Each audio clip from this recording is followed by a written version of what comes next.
So I talked about this story previously, but then I saw that the actual letters that members of Congress wrote to the JFTC were available to read online. And there's a lot of interesting stuff on there. This certainly seems more than like a small investigation into Sony. This seems like this is actually going to have an impact on the whole industry. Let's actually read through both of these letters to Congress that will impact the PlayStation brand, at least inconveniently, and how it could actually end up impacting the games industry further down the line. Let's dive into it right now.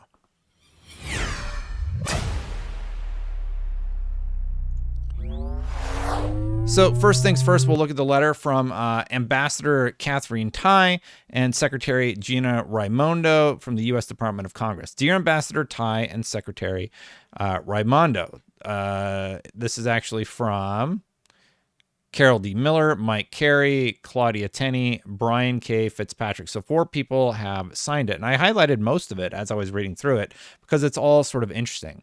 So let's just read it together, shall we? We count on the Office of the U.S. Trade Representative and the U.S. Department of Commerce to ensure a level playing field for our workers and companies, including holding our allies accountable when unfair trade practices violate our trade agreements and discriminate against U.S. exports.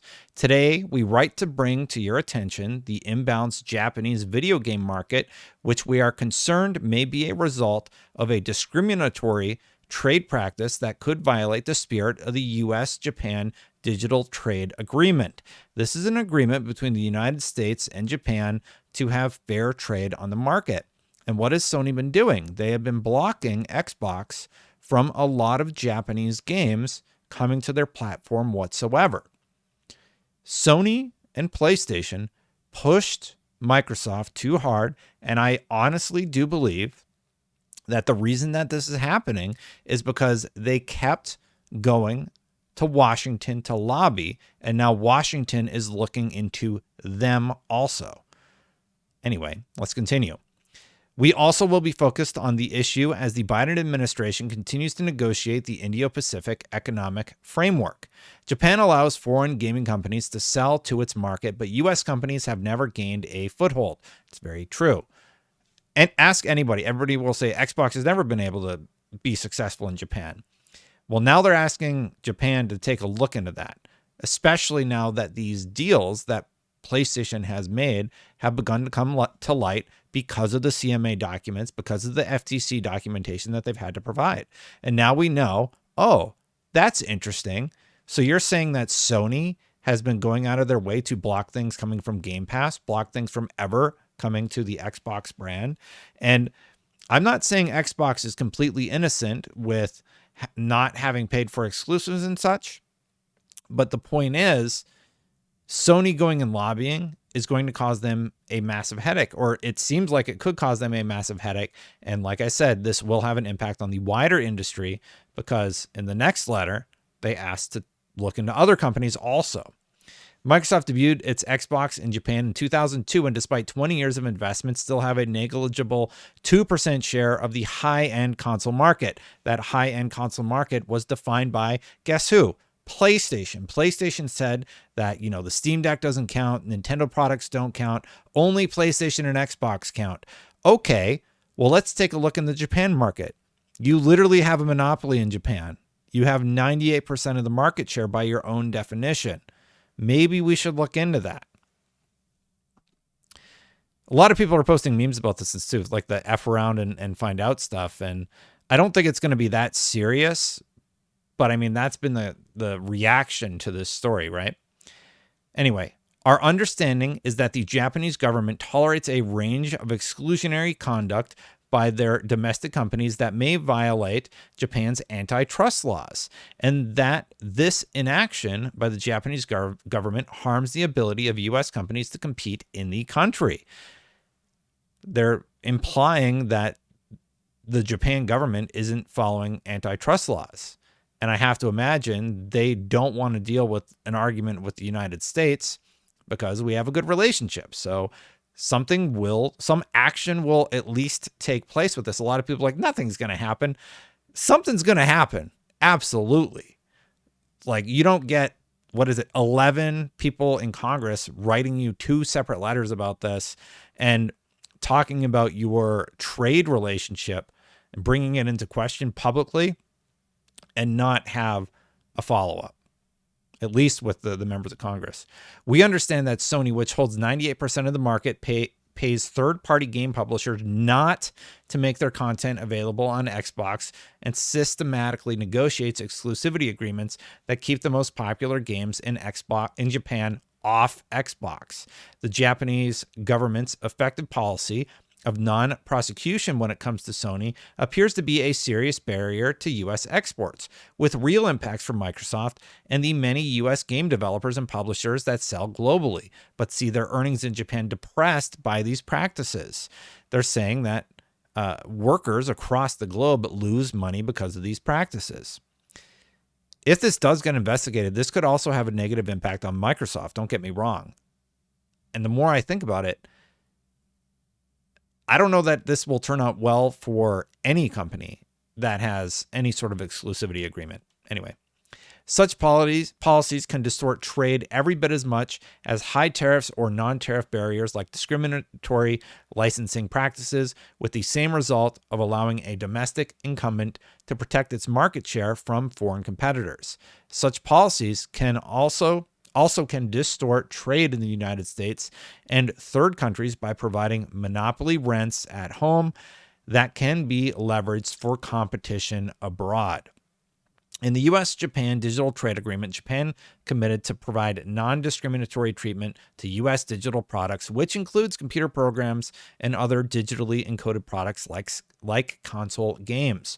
Turning a blind eye to this blatantly anti-competitive conduct may constitute discrimination against competing U.S. digital products.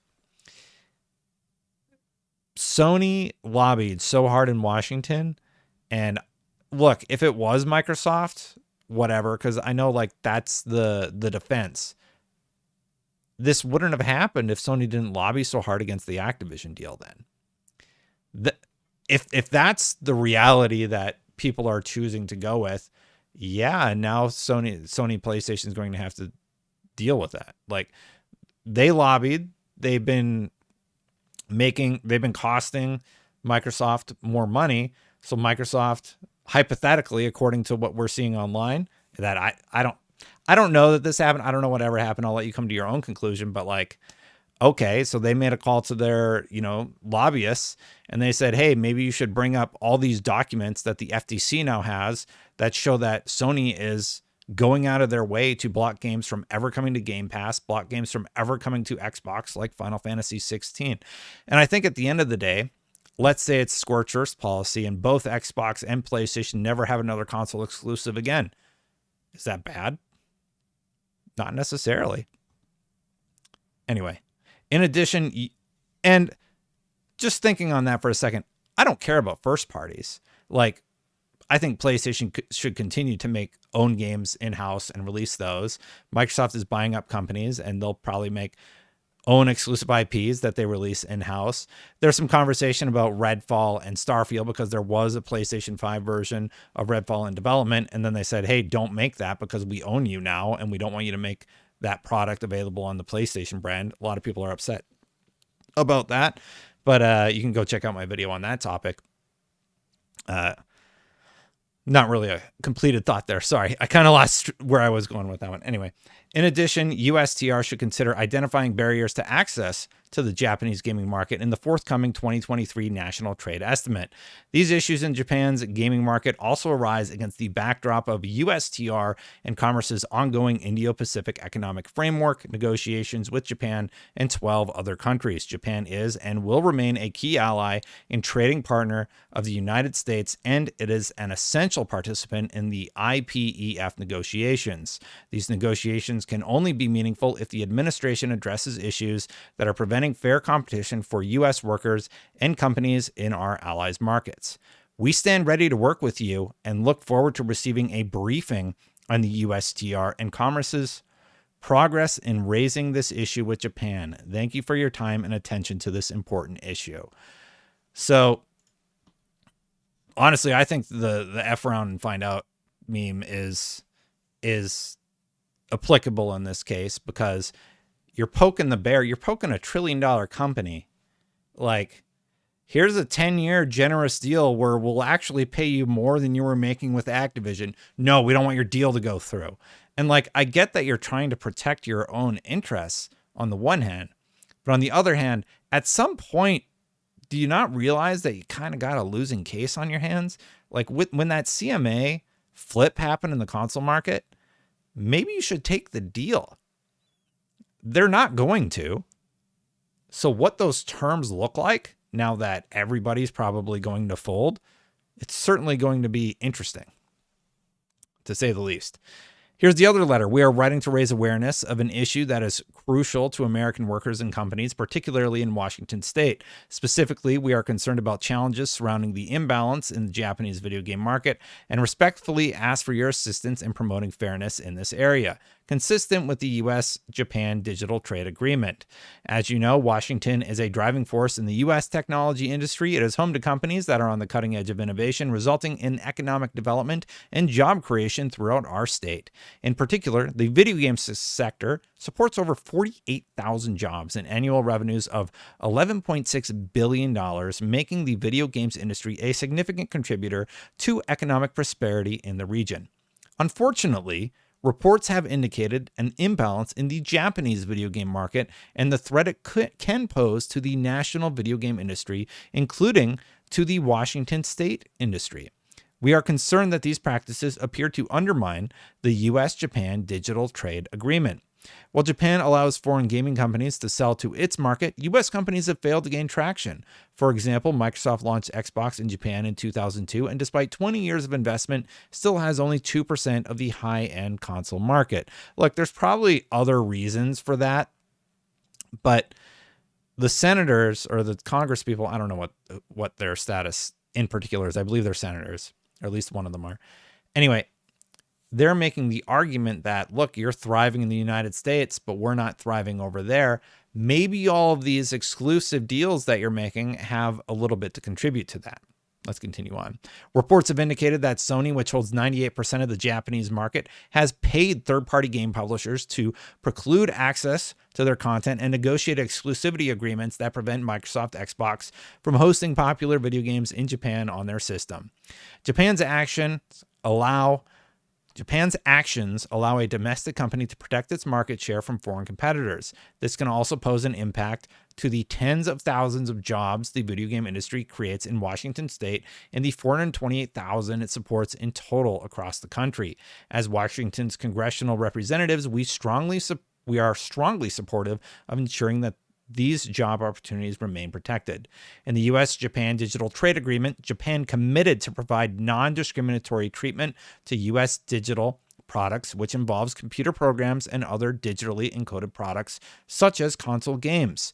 Considering concerns related to potential action by Sony and they're named out, they're called out by name, and the imbalance these actions may create for competing U.S. digital products, we urge the U.S. Trade Representative to seek consultations with Japan to address the issue. In addition, we strongly encourage the USTR to identify additional barriers posed to American companies in accessing the Japanese gaming market in the 2023 National Trade Estimate. This is going to get looked into. And this is, again, because Sony lobbied in Washington. So now they're taking a look at the person lobbying. It's not good for Sony. There's a lot of reports about they're not having a good week. Last of Us comes out on PC. It's not working very well. There's reports coming out that the PSVR 2 didn't sell well. I don't think anybody expected it to do like gangbuster numbers, but when you've manufactured so many units that they're literally sitting on shelves waiting to be shipped out, your product's too expensive, which a lot of people are arguing. But my argument was that I think the PSVR 2 is awesome tech. You are launching it when people are terrified to spend their money right now. Like, look at what's going on in the United States, one of the main markets where they want to sell the product, right? Sure, they can sell it in Japan, but I don't have a lot of insight into what the market for VR is like in Japan. I know in the United States there is a bit more of a market, and even here it's soft because of the price point. You need a very expensive, still somewhat hard to get console, and you need a very expensive headset, and then you need to buy the games. You're looking at like what, a $1,200 investment? I'm guesstimating there. $1,200 to play Horizon in VR. So yeah, if I don't have my source for that, I just saw it right before I recorded, but if that does happen to be true, I'm not shocked. Do I still think the technology is awesome? Yes, but wow, what a crappy week for Sony. You got Congress looking into you, you got Japan looking into you. One of your best video games that you've ever made, Naughty Dog's Last of Us Part 1, isn't functioning properly on PC. You got this report about poor sales of PSVR 2. But I do believe that I saw Matt Piscatella also post that the PlayStation was the #1 selling console. So you got that going for you. But yeah, I'm a little rambly because I'm tired and I'm recording this late. But at the end of the day, these letters that Congress are sending to the JFTC mean that Sony or PlayStation is going to get a call at some point, and they're going to have a conversation with very important people in the government, it sounds like. That is not something that companies probably want to do. And there is a chance that these practices being looked at industry-wide could have an impact on the rest of the industry. Or everybody's right and nothing will come of it. Japan will just be like, whatever. I don't think that's the case. I do think that at least some conversations will happen and we'll probably get a reply to these concerns, and then we'll go from there. But let me know what you think about all this in the comments below. Yeah, like I said, they poked the bear, the bear being Microsoft, right? And Microsoft was trying to play nice, mostly. Like they're doing business, right? Let's say I'm going a little off topic here, but hypothetically, I believe the initial deal was for 3 years. Then we heard it could have been 5, and they slapped that away. Okay, that's fair, right? You want to negotiate for a better deal. Okay, here's 5 years. Okay, that's not good enough. Here's 10 years. Here's 10 years with a better terms in your favor. Here's 10 years with all the best terms that you could ever ask for, and we're going to turn a blind eye to you, lobbying in Congress and having us tied up in very annoying regulatory conversations with, not annoying, they say we welcome the investigation, but I mean, come on, in reality, no, they don't want to be doing this much work. And even Phil Spencer has said, we didn't expect this much opposition. It kind of caught them off guard. And at some point, Microsoft literally just said, hey, maybe you should look at Sony also.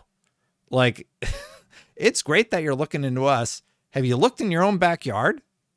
At least in Japan. Japan approved the deal without concessions, though. So anyway, just sort of thinking out loud, I do think that, yeah, Microsoft probably said something to some members of Congress, or at least their state representative. Like, that's within their legal right. I think the implication, and I bring up the Twitter sphere where people are saying the senators are bought off. The amounts of money is so low for like them to be bought off. The main person that they're talking about received $536,000 over 30 years. Let's do the math on that really quick. 536. It's a lot of money, yeah. Divided by 30 years. That's $17,866. $17,866 a year. You're telling me this the state representative making $17,866, an average of that much over 30 years is crazy? Like, I don't think that seems low to me. Like, when you hear about bribes, you're talking about like $1 million a year, but I don't know. I think that's bogus. But anyway, I just want to talk about the other side of the coin that I'm seeing and why I'm just like, that just sounds kind of ridiculous. Like, you're telling me the senator is bought off for 17 grand a year. You're talking about a senator that like gets what, $5 million a year or something, like millions of dollars, and they're gonna like investigate a company for 10 grand. No. I just think that's absolutely ridiculous. Anyway, let me know your thoughts in the comments below. Hit that subscribe button, hit that bell, and if you like my content, I got to get some sleep. If you're a member, thank you so much for supporting this far. If you want to become a member, you don't like the ads on the video, click that join button. It is right down there. Where is it? Ding. Thank you so much, everybody. I am going to get out of here. Check out this video where I talk about this originally in a shorter form where it's a little bit more succinct, and I'll catch you for the next one. Bye for now, everybody.